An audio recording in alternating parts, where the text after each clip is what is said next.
Welcome to the Varathene Workshop. We have taken a piece of wood and shown you how you can turn it into a beautiful work of art by applying the correct Varathene wood stain. Now it's time to move on to finishing your project with polyurethane.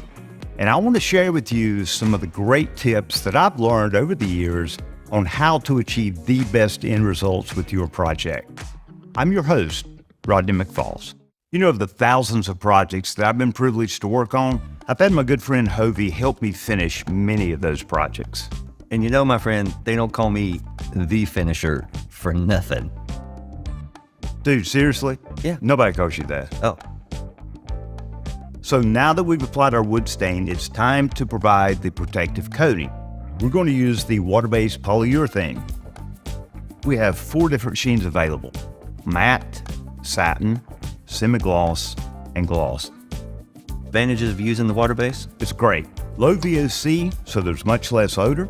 It actually provides a crystal clear finish, and it dries more quickly than conventional oil-based polyurethanes.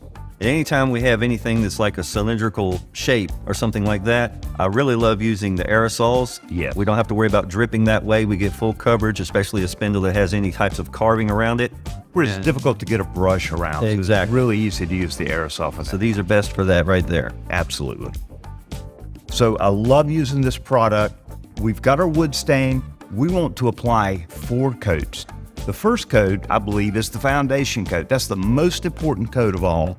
That's the coat that will raise the grain fibers just a little bit. So we want to make sure that that first coat is scuff sanded before we move on to the next coat. Correct. The next 3 coats would actually be the build coat. And that's what gives us the final protection.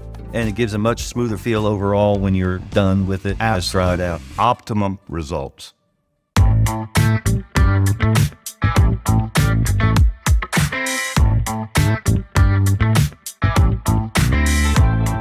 Today, of course, we're going to use the matte finish for this particular project. And one thing that we want to make sure of is that we don't shake it, because a lot of times what happens is by shaking it, we introduce air bubbles into the film, and a lot of times that transfers over into the coat itself. So we'll open up the can, stir it gently. Again, the settlement on the bottom is actually the flattening. It's all the vehicle that gives us the final sheen that we're looking for. We want to check the spatula just to make sure that, again, there's no settlement on the bottom of the spatula. That looks really good. So we're ready to apply the coat. Now, we always like, as a tip, to apply the very first coat using a foam brush. We move the full extent of the project. We don't want to stop midstream. Allow yourself about half of a foam brush overlap and make sure that you have good, even coverage. However, that actually looks very good. Now, what that's going to enable us to do is when that dries, we'll go back and sand that coat. That creates a beautiful foundation for 3 more build coats on top of that, and you will have an exquisite finish.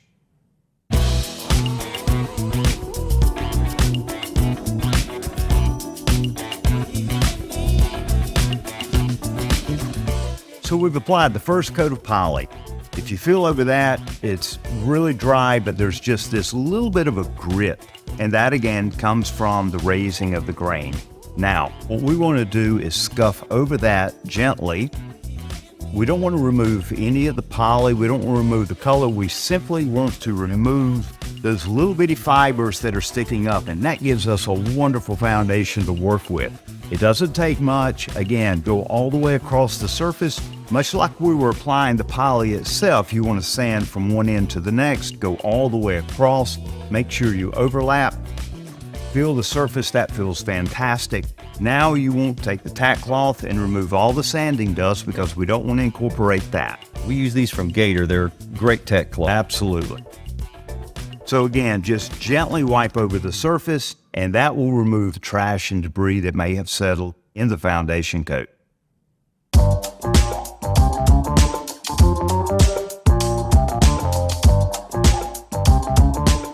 As we mentioned earlier, the second coat, third coat, fourth coat is the build coats. So we've got a great foundation, we've got a beautiful color. We're actually going to use a bristle brush for this application. The reason for that is we're able to apply more coating per application. So the foam brush gives a really smooth, thin coat. That was our first coat, the foundation coat.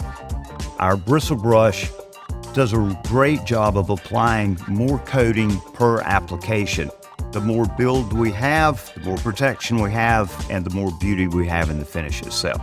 So much like we did with the sanding application and the foam brush application, we want to start from one end, work all the way across the board, make sure that we overlap properly. Then we like to, where we ended up, go all the way back, and that just evens out the coating, evens out the film. The beauty about the water-based product, as well as the oil-based polyurethane, is that it has leveling properties. So once that's applied, you'll notice again with the water-based product, there's a little bit of a blue film, but that dries super clear and it has flowing properties, so it enables all those brush marks to begin to flow out as it cures. Again, we will repeat this exact same process for the other coats of poly. Exactly. Not enough O's and smooth. There you go. And our project is completed. We used the matte water-based polyurethane finish, 4 coats. Remember, our first coat was the foundation coat, 3 build coats on top of that. Right. The polyurethane provides years of protection, beauty, clarity, richness.